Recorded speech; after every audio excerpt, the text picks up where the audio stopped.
ഇന്നലെ വന്ന exit poll ഫലത്തിൽ എല്ലാ എക്സിറ്റ് പോളുകളും പിണറായി വിജയൻ സർക്കാർ താഴെ ഇറങ്ങും എന്നാണ് പറയുന്നത്.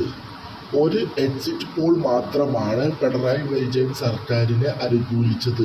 ബാക്കി എല്ലാവരും കോൺഗ്രസ് അധികാരത്തിൽ എത്തുമെന്നാണ് പറയുന്നത്. എല്ലാ എക്സിറ്റ് പോളുകാരും BJPക്ക് 1 മുതൽ 5 വരെ സീറ്റുകൾ നേടുമെന്നാണ് പറയുന്നത്. ചിലത് അത് 1 മുതൽ 4 വരെ ആകുമെന്നും പറയുന്നുണ്ട്. BJP എന്തായാലും മുന്നേറ്റം ഉണ്ടാക്കുമെന്നാണ് എല്ലാവരും പറയുന്നത്. അത്രയും ജനപിന്തുണ BJPക്ക് ഇക്കൊല്ലം ഉണ്ടായി.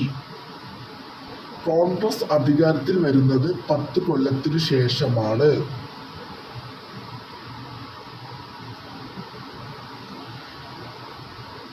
നിങ്ങളുടെ അഭിപ്രായം എന്താണ്? കോൺഗ്രസ് അധികാരത്തിൽ വരണോ, LDF അധികാരത്തിൽ വരണോ, BJP അധികാരത്തിൽ വരണോ? കമന്റ് ചെയ്യുക.